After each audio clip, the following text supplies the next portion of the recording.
Selamat datang di channel Simar Imam. Sembari mendengarkan tinggalkan like dan komentarnya bosku. Jangan lupa pasang headset kalian. Siapkan kopi dan camilan. Lupakan pahitnya kehidupan. Mari kita dengarkan sambil rebahan. Kembalinya Sang Raja. Bab 905. Ada ngarai sungai darah di wilayah utara sekte tingkat kedua. Asal-muasal Blood River Canyon karena terdapat air sungai merah yang mengapung di dalamnya sepanjang tahun. Adapun kenapa bisa seperti ini, belum diketahui. Di tepian Blood River Canyon, terdapat lebih dari selusin sekte dengan berbagai ukuran berdiri, dan mereka telah hidup berdampingan selama ratusan tahun. Meskipun gesekan kecil kadang-kadang terjadi, hal ini tidak berbahaya dan situasi hidup atau mati jarang terjadi. Sekte Tinju Pembunuh adalah salah satu dari sekte ini. Meskipun bukan sekte terkuat di sini, sekte Tinju Pembunuh masih berada di kalangan menengah dan atas, dan masih relatif kuat. Tetua kedua, sesuatu telah terjadi, sesuatu telah terjadi. Di aula warna besar sekte Tinju Pembunuh, seorang murid muda bergegas masuk dan berteriak. Di lobi sekte Tinju Pembunuh, ada seorang lelaki tua berpakaian putih sedang duduk. Orang tua itu berambut perak dan berjanggut putih, dan dia sedang minum teh dengan santai. Nama lelaki tua itu adalah Han Zhongzheng, dan dia adalah tetua kedua dari sekte Tinju Pembunuh. Dia adalah orang ketiga yang memimpin seluruh sekte dan dapat dianggap sebagai sosok yang kuat. Jika ini adalah situasi aslinya, bukan giliran Han Zhong yang duduk di kursi ini. Tapi 3 tahun lalu, sekte Tinju Pembunuh memperoleh 1000 ton kristal naga dari Brigade Pengawal. Hal ini memungkinkan sekte Tinju Pembunuh memasuki tahap perkembangan pesat tanpa terlihat. Dan pemimpin sekte mereka, Du Chongwu dan Tetua Agung Dou Wenseng, seringkali memasuki keadaan mengasingkan diri. Setelah perhitungan yang cermat, keduanya telah mundur 6 kali dalam 3 tahun terakhir, dan selama retret, kekuasaan dalam sekte pada dasarnya diserahkan kepada Han Zhongzheng. Apa yang terjadi? Apa yang diributkan? Han Zhongzheng berkata dengan tenang. Tetua kedua, seperti ini. Di Baihemen, seorang pria bernama Su Chen datang dan berkata dia ingin membalas dendam pada sekte Tinju Pembunuh kita. Apa? Ada hal seperti itu? Han Zhongzheng berkata dengan heran. Sebelumnya, sekte Tinju Pembunuh mereka masih berada di tengah-tengah sekte tingkat kedua, tetapi setelah mendapatkan 1000 ton kristal naga, kekuatan sekte Tinju Pembunuh telah meningkat secara signifikan. Jadi Han Zhongzheng tidak menyangka hal seperti itu akan terjadi. Kembali ke tetua kedua, masalah ini benar sekali. Pria bernama Su Chen begitu sombong sehingga dia menghancurkan ketiga sekte utama di bawah kita, dan bahkan mengatakan bahwa jika kita tidak pergi dan mati, bunuh saja semua orang-orang dari 3 sekte yang berafiliasi dan kembalilah kepada kami untuk membalas dendam. Han Zhongzheng memutar matanya dan berkata dengan hati-hati. Anak laki-laki yang kamu katakan datang untuk menimbulkan masalah, apakah namanya Su Chen? Benar, Bai Yunfei dari Baihemen berkata begitu. Han Zhongzheng tidak langsung marah karena nama Su Chen terasa sangat familiar baginya. Setelah berpikir beberapa detik, Han Zhongzheng tiba-tiba teringat. Apakah orang bernama Su Chen ini adalah orang yang sama yang dibunuh Brigade Pengawal 3 tahun lalu? Tanda seru. Sebagai tokoh kuat di sekte Tinju Pembunuh, Han Zhongzheng tahu persis apa yang terjadi 3 tahun lalu. Ketahui apa hubungannya di sini? Pada saat itu, Brigade Pengawal maju dan membunuh Su Chen, sementara Tetua Agung dan murid-muridnya membunuh orang-orang Su Chen yang cakap. Dilihat dari situasi saat ini, kejadian ini seharusnya bukan suatu kebetulan. Jadi sangat mungkin Su Chen tidak mati sama sekali. Sekarang kembali untuk membalas dendam. Memikirkan hal ini, Han Zhongzheng memutar matanya dan merasa bahwa masalah ini tidak boleh bersifat impulsif dan harus dipertimbangkan dalam jangka panjang. 3 tahun lalu, Tetua Agung berkata bahwa bawahan Su Chen bukanlah hal yang sederhana. Dengan kekuatan alam abadi bumi, dia, penguasa alam abadi surgawi, ditikam. Dari analisis ini, kekuatan Su Chen pasti akan lebih kuat. Selain itu, dia mengalahkan master dari Sekte Baihe, Sekte Lohan, dan Pavilion Bafang, yang cukup untuk menunjukkan bahwa dia mungkin telah mencapai alam abadi. Jika tebakannya benar, meskipun dia membawa seseorang ke sana untuk membalas dendam, dia mungkin bukan lawannya. Oleh karena itu, kita harus memberitahu pemimpin Sekte dan Tetua Agung tentang masalah ini. Memikirkan hal ini, Han Zhongzheng tidak ragu-ragu sama sekali, dan dengan cepat meninggalkan daerah Qingxiu dari Sekte Tinju Hausa, bersiap untuk memberitahu pemimpin Sekte dan Tetua Agung tentang masalah ini. Di pintu masuk gua di salah satu sisi lembah sungai darah, Han Zhongzheng diam-diam menekan mekanisme pintu.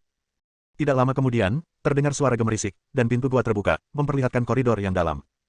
Pintu masuk gua sangat sempit, namun setelah berjalan beberapa menit tiba-tiba menjadi jernih dan sangat terbuka. Pada saat ini, Han Zhongzheng merasakan energi spiritual yang kuat mengalir ke hidungnya, dan hasil ini adalah efek dari ribuan ton kristal naga. Di ujung gua, ada tumpukan kristal naga, dan Du Chongwu serta Dou Wenseng sedang berlatih pengasingan di sini. Tetua kedua, apakah terjadi sesuatu? Du Chongwu membuka matanya dan bertanya dengan suara rendah. Saat ini, Dou Wenseng juga membuka matanya, siap melihat apa yang sedang terjadi. Master Sekte, Tetua Agung, sesuatu telah terjadi. Han Zhongzheng berseru, Su Chen, yang dibunuh oleh Brigade Pengawal 3 tahun lalu, kini datang ke dunia seni bela diri kuno untuk membalas dendam.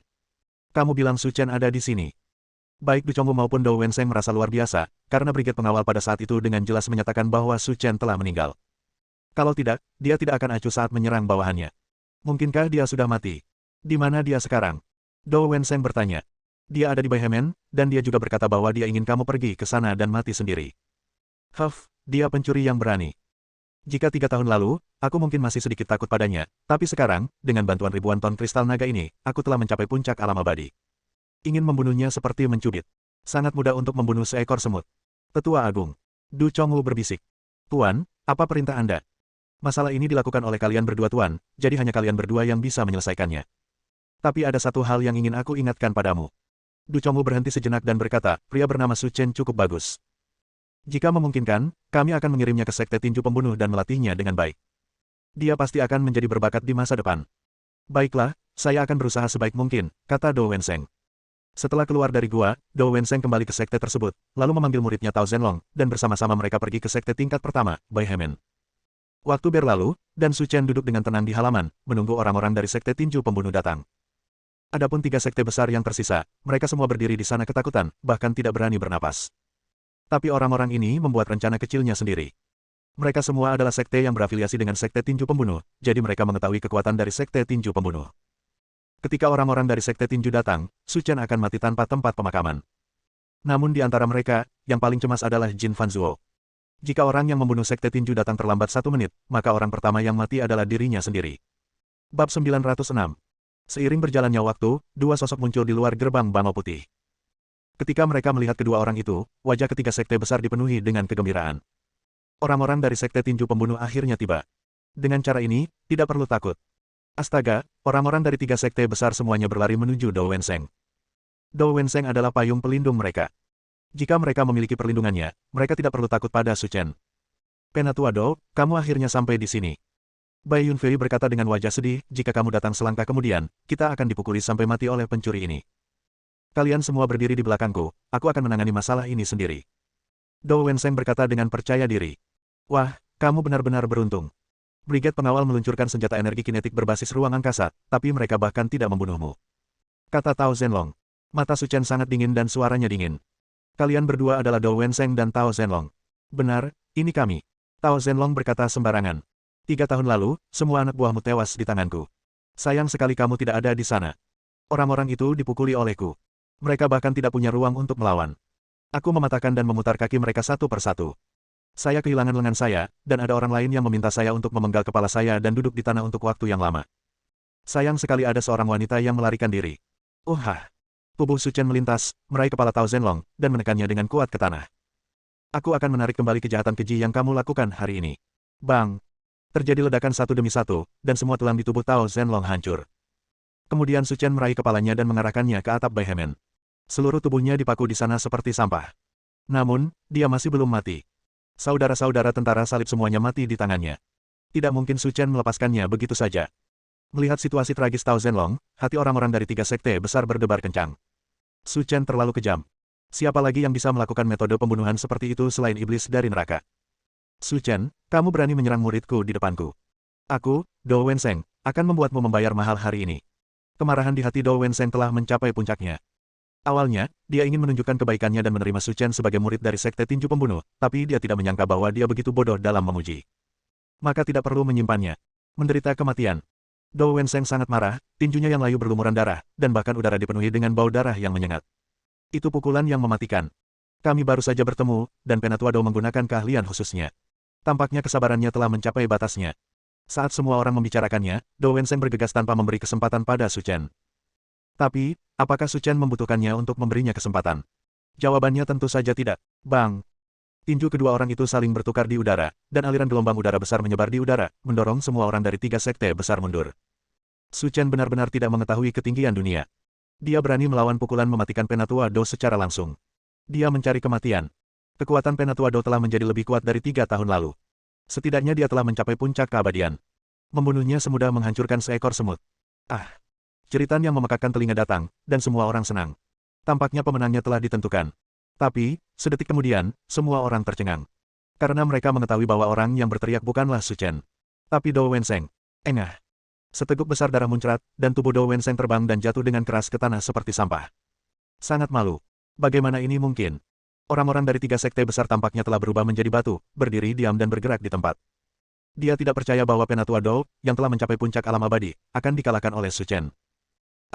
Aku benar-benar kalah. Melihat tangannya yang bengkok dan cacat, Do Wenseng bahkan melupakan rasa sakit di lengannya, dan pikirannya menjadi kosong, seolah-olah dia mengalami keterbelakangan mental. Kenapa, kamu takut sekarang? Dengan merendahkan, Su Chen memandang Do Wenseng, saya akan memulihkan hutang darah dari Anda 3 tahun lalu hari ini, dan memberitahu Anda konsekuensi menyinggung perasaan saya, Su Chen. Tidak, jangan. Do Wenseng berjuang mati-matian, tetapi dia dikelilingi oleh aura pembunuh yang dingin dan tidak bisa bergerak sama sekali. Apakah masih masuk akal untuk mengatakan ini sekarang? Dengan dua semburan energi, tendon tangan Do Wenseng diputus oleh Su Chen. Mengikuti pola yang sama, hamstring Do Wenseng juga putus. Beberapa menit yang lalu, sesepuh agung, yang begitu mulia, hanya bisa berlutut seperti anjing mati dan memohon belas kasihan. Inilah perbedaan antara surga dan neraka. Su Chen, aku sudah membayar harganya, tolong selamatkan hidupku. Aku bisa mengampuni nyawamu, tapi bisakah aku, sang tentara salib, dan nyawa lebih dari 200 saudara dan saudari, kembali? Su Chen berteriak keras, seolah-olah dengan suara auman naga, mengguncang dunia. Dalam raungan itu, semua orang mendengar kemarahan yang tak terbatas. Dan melihat Su Chen dengan mata merah. Seorang pria tidak akan meneteskan air mata begitu saja, hanya karena dia belum mencapai titik sedihnya. Kebencian yang terkumpul di hatiku sulit untuk ditekan. Jika bukan karena ketidakmampuanku sendiri, tentara salib tidak akan seperti sekarang ini. Pembunuh sebenarnya ada tepat di depan Anda, tetapi dia bukanlah penggagasnya. Hari ini, aku akan memberimu kematian yang paling menyakitkan di dunia untuk memberitahumu bahwa keagungan tentara salib tidak bisa diganggu-gugat. Mengaum. Suara auman naga terdengar, dan api hitam menari-nari di tangan Su Chen, jatuh langsung ke Do Wenseng dan Tao Zhenlong. Api hitam membakar mereka berdua. Pemandangan di depanku membuat kulit kepala orang lain mati rasa. Karena api hitam tidak membakar mereka berdua, seolah-olah membakar jiwa mereka. Ah! Raungan yang menyayat hati, berpusat di gerbang bangau putih, mulai menyebar, dan bahkan para binatang buas pun merasakan ketakutan dan rasa sakit di hati kedua orang itu. Su Chen, tolong ampuni aku, tolong beri aku kematian yang bahagia, aku benar-benar tidak tahan. Menyelamatkanmu. Su Chen mencibir, saya akan mengambil kembali semua rasa sakit yang Anda berikan pada tentara salib. Jika Anda mati dengan mudah, lalu apa tujuan kerja keras saya untuk memburu Anda? Su Chen. Biar ku beritahu, jika sesuatu terjadi padaku, ketua sekte kami pasti akan mengetahui tentangmu. Ketika saatnya tiba, kamu tidak hanya akan mati, tetapi kerabat dan temanmu juga akan mati. Sebaiknya kamu berpikir baik-baik. Senyuman dingin muncul di wajah Su Chen, apa yang Anda katakan mengingatkan saya bahwa sekte tinju pembunuh dan brigade pengawal Anda semuanya sama, dan Anda adalah penerima manfaat terbesar dari masalah ini. Anda sekte tinju pembunuh, tidak perlu menyimpannya dia. Babak 907. Kamu masih ingin mengambil tindakan terhadap sekte tinju pembunuh. Begitu kata-kata ini keluar, seluruh penonton terkejut. Semua orang kaget dan tidak bisa berkata-kata dengan kata-kata Su Chen. Sekte tinju pembunuh adalah sekte tingkat kedua, dan pemimpin sekte mereka, Du Chongwu, telah mencapai alam abadi emas. Tahukah Anda, begitu Anda mencapai level negeri ajaib, ada kesenjangan besar di antara setiap level. Sedikit perbedaan dapat membuat perbedaan ribuan mil. Biarpun dia bisa mengalahkan Do Wenseng, dia tidak bisa menjadi lawan Du Chongwu. Jika dia benar-benar pergi, dia akan menjebak dirinya sendiri. Di mana sekte tinju pembunuh? Su Chen berbisik. Di Blood River Canyon, selama kamu sampai di sana, kamu bisa menemukannya. Bai Yunfei berkata dengan gemetar. Bawa aku ke sana. Ya, saya akan mengantar Tuan Su ke sana sekarang. Dalam sistem kelas dunia seni bela diri kuno, orang-orang dari sekte tingkat pertama tidak memiliki hak untuk pergi ke wilayah sekte tingkat kedua. Namun lain halnya jika ada yang memperkenalkan atau mengarahkan Anda. Bagaimanapun, ini belum mencapai tingkat isolasi total, dan masih diperlukan komunikasi. Bai Yunfei juga mengunjungi sekte tinju pembunuh saat itu, jadi dia tahu alamat tepatnya. Semua hal yang perlu diselesaikan telah diselesaikan. Kalian tidak perlu tinggal. Bang bang bang. Suara seperti petasan meledak, dan peti orang-orang dari 3 sekte besar meledak. Darah mengalir dari mulutnya, lalu dia terhuyung ke tanah. Lebih dari 300 orang. Sebentar. Mereka semua mati di tangan Su Chen. Dan penghasutnya, Su Chen, bahkan tidak mengedipkan mata dari awal sampai akhir. Berapa banyak jiwa yang harus dia miliki di bawah komandonya untuk membuatnya mengabaikan kehidupan. Hati Bai Yunfei dipenuhi dengan keputusasaan, seolah-olah dia sedang berbicara dengan dewa kematian. Dua sinar energi, seperti bilah, memotong kepala Do Wenseng dan Tao Zhenlong, dan hidup mereka pun berakhir. Pergi dan kumpulkan kepala mereka, lalu bawa aku ke sekte pembunuh tinju. Saya tahu, Tuan Su. Bai Yunfei tidak berani melakukan kesalahan, jadi dia buru-buru mengambil kain hitam dan membungkus kepala Do Wenseng dan Tao Zhenlong. Sekte tingkat pertama dan sekte tingkat kedua milik dua ruang independen. Bai Yunfei membawa Su Chen dan bergerak maju dengan cepat. Tuan Su, ada sesuatu yang perlu saya sampaikan kepada Anda. Bai Yunfei berkata dengan hati-hati. Ada apa? Di depan adalah persimpangan sekte tingkat pertama dan sekte tingkat kedua. Ada sekte awan darah, yang paling kuat di antara sekte tingkat pertama, yang menjaganya. Jika saatnya tiba, saya bisa naik dan berkata sedikit kata-kata bagus, dan kita harus bisa melepaskannya. Apakah kamu masih memiliki aturan seperti itu? Karena di wilayah sekte tingkat kedua, energi spiritual jauh lebih kaya daripada di sini. Untuk mencegah kita merebut sumber daya budidaya di masa lalu, akan ada seseorang yang menjaga persimpangan kedua wilayah tersebut. Bai Yunfei berkata dengan tenang. Orang-orang yang menjaga di sini hampir semuanya adalah yang terkuat di antara sekte tingkat pertama. Mereka sudah memiliki kekuatan untuk memasuki sekte tingkat kedua, tetapi sebelum memasuki sekte tingkat kedua, mereka masih harus menjaga di sini. 3 tahun. Sungguh sial. Saya sudah dipromosikan ke sekte tingkat 2, tapi saya ditugaskan bekerja di sini sebagai kuli. Tuan Su, jika Anda mengatakan itu, Anda salah total. Mampu menjaga gerbang di sini jelas merupakan pekerjaan yang bagus, karena orang-orang dari sekte tingkat pertama semua ingin pergi ke wilayah sekte tingkat kedua untuk berlatih, jadi beberapa orang yang mampu akan mencoba yang terbaik untuk pergi ke sana. Sekte tingkat kedua. Di wilayah tersebut, tetapi sebelum pergi, Anda harus membayar biaya manfaat kepada keluarga penjaga gerbang. Kecuali Anda memiliki rekomendasi dan bimbingan dari sekte tingkat kedua, jangan pernah berpikir untuk pergi ke sana. Su Chen mengangguk dan mengerti apa yang sedang terjadi. Pada dasarnya sama dengan pintu tol di jalan raya. Hanya saja mereka sedikit lebih liar di sini. Keduanya berjalan lebih dari 10 menit. Di depan mereka ada ngarai yang terdiri dari pegunungan. Menurut Bai Yunfei, selama mereka lewat di sini, mereka bisa mencapai sekte tingkat kedua. Di pintu masuk ngarai, berdiri dua pria parubaya memegang senjata dan mengenakan baju besi ringan. Di dada kedua orang itu, ada pola ukiran tangan berdarah di atasnya. Tidak ada keraguan bahwa mereka pasti berasal dari sekte tingkat pertama terkuat, sekte awan darah. Setelah mengatakan sesuatu kepada Su Chen, Bai Yunfei berjalan menuju mereka berdua sambil tersenyum.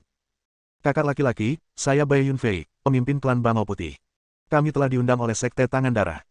Kami ingin lewat sini, jadi tolong buat kami lebih mudah. Mana undangannya? Kata salah satu penjaga gerbang. Saudara-saudara, kami hanya menerima undangan lisan, jadi tidak ada surat undangan. Mohon akomodatifnya. Selain undangan, apakah kamu punya hal lain? Ini adalah pengingat bagi Bai Yunfei bahwa tidak apa-apa tanpa undangan, tetapi Anda harus membawa sesuatu yang berguna, jika tidak, Anda tidak akan bisa lewat di sini. Bai Yunfei tersenyum canggung. Aku benar-benar minta maaf, saudara-saudaraku. Aku keluar terburu-buru dan lupa membawa sesuatu. Tapi jangan khawatir, aku pasti akan menebusnya ketika aku datang ke sini lain kali. Aku tidak akan membiarkan kalian berdua menderita kerugian apapun. Setelah mendengar ini, ekspresi kedua penjaga gerbang menjadi jelek. Bai Yunfei tidak diberi hak istimewa apapun hanya karena dia adalah kepala sekte. Kamu tidak punya apa-apa di tanganmu dan kamu masih ingin lewat sini. Apakah kamu bercanda? Cepat kembali dan jangan buang waktuku di sini. Ini. Kaulah yang harus keluar dari sini. Suara Su Chen tiba-tiba terdengar. Kedua penjaga gerbang itu bingung. Sekte awan darah mereka adalah sekte tingkat pertama yang paling kuat. Dan dia sebenarnya berani berbicara pada dirinya sendiri seperti ini. Kematian pengadilan. Nak, apa yang kamu bicarakan? Biar ku beritahu, ini bukan tempatmu untuk menjadi sombong. Jangan paksa aku membunuh seseorang. Salah satu penjaga gerbang berteriak keras. Hal-hal yang tidak tahu apakah harus hidup atau mati. Dengan lambaian tangan besar Su Chen, kepala penjaga gerbang jatuh ke tanah. Mungkin bahkan dia sendiri tidak tahu bahwa dia akan mati dengan cara ini. Bai Yunfei merasa ngeri melihatnya. Ini dianggap sebagai keretakan dengan sekte awan darah. Tetapi dengan kekuatan Su Chen, sekte awan darah sepertinya bukan apa-apa. Sialan, kamu berani menyerang orang-orang sekte awan darah kami, jangan pergi jika kamu bisa. Orang yang tersisa tidak impulsif. Rekannya dibunuh olehnya, dan dia jelas bukan tandingannya saat ini, jika tidak, nyawanya harus ditangani di sini. Aku tidak punya waktu untuk menyia-nyiakan kalian para semut. Jika kalian tidak ingin mati, keluarlah dari sini dan menjauhlah dariku. Penjaga gerbang yang tersisa ketakutan dan dengan cepat mundur ke samping, meninggalkan pintu masuk ngarai ke Su Chen. Tadi, dia berteriak-teriak menghalangi jalan Su Chen, tapi sekarang dia bahkan tidak berani kentut. Ayo pergi. Bab 908. Blood River Canyon tidak jauh dari pintu masuk. Hanya dalam 1 jam, saya melihat bayangan Blood River Canyon. Sekarang, Blood River Canyon sangat ramai karena kepala sekte tinju pembunuh, Du Chongwu, keluar dari pengasingan. Dalam 3 tahun terakhir, Killing Fish Sect telah membuat kemajuan besar. Dengan berkas 1000 ton kristal naga, kekuatan Du Chongwu telah mengalami kemajuan besar. Itu membuatnya terkenal di ngarai Sungai Darah. Sekarang dia sudah keluar dari karantina, dia tentu ingin datang dan melihatnya. Tuan Du, jika Anda memikirkannya dengan hati-hati, kita sudah hampir setengah tahun tidak bertemu satu sama lain. Pembicaranya adalah seorang lelaki tua bermata satu, berjalan ke aula sekte tinju pembunuh dengan tongkat bengkok. Bukankah ini pemimpin sekte Wu? Beberapa orang merindukanmu dari jauh, dan beberapa merindukanmu dari jauh. Du Chongwu berkata sambil tersenyum. Orang tua yang masuk bernama Wu Daoye. Dia adalah pemimpin sekte Guixi dan anggota aliansi Sungai Darah. Saya terlalu tua untuk disambut langsung oleh Tuan Du. Setelah berbicara, Wu Daoye memandang Du Chongwu dengan hati-hati. Aku tidak melihatmu dalam 6 bulan terakhir. Pemimpin sekte Du seharusnya mencapai tahap tengah keabadian emas. Berkah dari Master Sekte Wu telah mencapai tahap tengah keabadian emas. Wu Daoye merasa sedih. Sekarang Du Chongwu telah mencapai tahap tengah keabadian emas, jarak antara dirinya dan dirinya menjadi semakin lebar. Saat keduanya sedang berbicara, beberapa orang lagi masuk dari luar. Dan orang-orang ini adalah orang-orang dari sekte lain di Blood River Canyon. Mereka semua siap untuk datang dan melihat apa yang sedang dilakukan Du Chongwu. Karena di dunia hutan ini, kekuatan berarti segalanya. Jika Anda tidak terampil seperti orang lain, Anda akan ditekan oleh orang lain. Ternyata kekuatan Du Chongwu hanya di tengah-tengah. Jika suatu saat kekuatannya melebihi kekuatan orang lain, maka kehidupan sekte lain akan sulit. Terima kasih telah datang dari jauh. Saya, Tuan Du, sangat berterima kasih. Hari ini, saya mengadakan jamuan makan di sekte tersebut. Saya harap Anda semua dapat bersenang-senang dan jangan kembali sampai Anda mabuk. Petik 2. Karena Tuan Du berkata demikian, kami tidak akan bersikap sopan. Segera, perjamuan telah disiapkan, dan para pemimpin serta tetua dari sekte lain semuanya duduk di halaman, siap untuk memulai makan. Hei, Tuan Du, semuanya ada di sini. Mengapa Anda tidak melihat tetua agung dari sekte tinju pembunuh Anda? Wu Daoye bertanya. Baru-baru ini, ada seorang anak laki-laki sembrono yang datang untuk menimbulkan masalah di sekte bawahan kita. Saya mengirim ketua-ketua untuk menyelesaikan masalah tersebut. Saya pikir dia akan segera kembali. Masih ada orang yang berani datang untuk membunuh sekte tinju dan menimbulkan masalah. Memang benar anak sapi yang baru lahir tidak takut dengan harimau. Siapa bilang bukan itu masalahnya, dan dia adalah orang dari dunia sekuler. Dunia sekuler. Setelah mendengar tiga kata ini, semua orang yang duduk di sana tercengang. Di mata mereka, dunia sekuler identik dengan sampah. Dan orang-orang di sana berani datang ke dunia seni bela diri kuno untuk menimbulkan masalah. Memang benar hal-hal aneh terjadi setiap tahun, terutama tahun ini. Seorang anak laki-laki dari dunia sekuler berani datang ke dunia seni bela diri kuno untuk menimbulkan masalah. Aku sedikit penasaran siapa dia. Wu Daoye tertawa. Siapa bilang tidak? Oke, jangan khawatir, semuanya. Aku baru saja menyuruh yang lebih tua untuk menangkap pihak lain. Maka semua orang akan bisa melihat seperti apa dia, kata Du Chongwu sambil tersenyum. Menurut apa yang Guru Du katakan, saya tidak sabar menunggu. Aku benar-benar tidak menyangka akan ada begitu banyak orang yang ingin bertemu denganku, jadi aku akan memenuhi keinginanmu. Suara yang tiba-tiba itu membuat orang-orang besar di Blood River Alliance menoleh dan melihat ke atas. Saya terkejut menemukan seorang pemuda tampan berdiri di depan pintu halaman. Selain itu, di sampingnya berdiri seorang pria parubaya. Dan kedua orang ini secara alami adalah Su Chen dan Bai Yunfei. Du Chongwu tahu siapa Su Chen, tapi dia belum pernah melihat seperti apa dia, tapi dia tahu Bai Yunfei. Apakah kamu Su Chen? Du Chongwu berkata dengan mata menyipit. Sepertinya kamu tidak bodoh. Mengapa kalian berdua berkumpul? Lihat saja ini dan kamu akan tahu. Atas isyarat Su Chen, Bai Yunfei melemparkan tas kain hitam di tangannya. Kepala Do Wenseng dan Tao Zhenlong berguling-guling di tanah beberapa kali seperti bola karet dan mendarat di kaki Du Chongwu. Mendesis. Melihat kedua kepala itu, mulut semua orang yang hadir bergerak-gerak. Dia benar-benar membunuh Do Wenseng.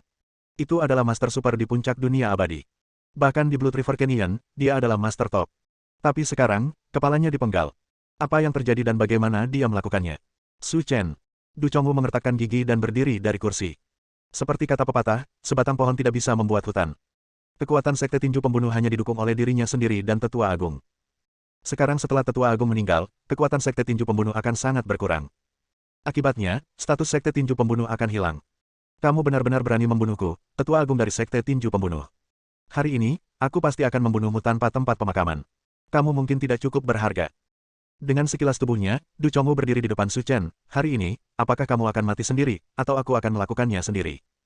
Tidakkah menurutmu kamu terlalu banyak bicara omong kosong? Semua tamu tercengang. Setelah 3 tahun mengasingkan diri, kekuatan Du Chongwu telah mencapai tahap tengah keabadian emas, dan kekuatannya telah memasuki alam dunia lain.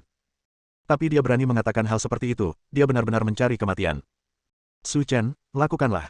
Begitu dia selesai berbicara, Du Chongwu bergegas menuju Su Chen dengan langkah yang kuat. Bahkan para pemimpin sekte dan tetua sekte lain tidak dapat melihat dengan jelas kecepatan ekstrimnya. Apakah ini ranah tahap tengah keabadian emas? Bai Yunfei menatap sakunya dengan emosi campur aduk. Sekarang, dia telah menjadi kaki tangan Su Chen. Jika dia mati, dia tidak akan berakhir dengan baik. Apakah Anda benar-benar ingin menyerahkan hidup Anda di sini? Bang! Tinju kedua orang itu saling bertukar di udara, dan gelombang udara tak terlihat menyebar, seperti angin kencang, yang membuat orang tidak bisa membuka mata. Sangat kuat. Setelah kepindahan berakhir, wajah Du Chongwu dipenuhi dengan ketakutan. Meski pukulannya hanya menggunakan 50% kekuatannya, dia mampu memblokirnya dengan mudah. Ekspresi Su Chen meremehkan, tapi Du Chongwu merasakan pergelangan tangannya membengkak. Ini juga alasan mengapa dia merasa ngeri dengan kekuatan Su Chen. Anak baik, tidak heran kamu memiliki kekuatan untuk membunuh sesepuh kita yang hebat.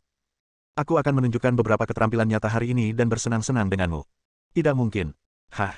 Apa maksudmu? Karena aku tidak ingin bermain denganmu lagi, itu saja. Saat dia berbicara, sosok Su Chen bergoyang, kakinya berjalan seperti hantu. Ketika Du Chongwu bereaksi, Su Chen sudah bergegas ke arahnya. Sudah waktunya untuk memahami masalah ini. Jadi, kamu bisa mati. Bersambung.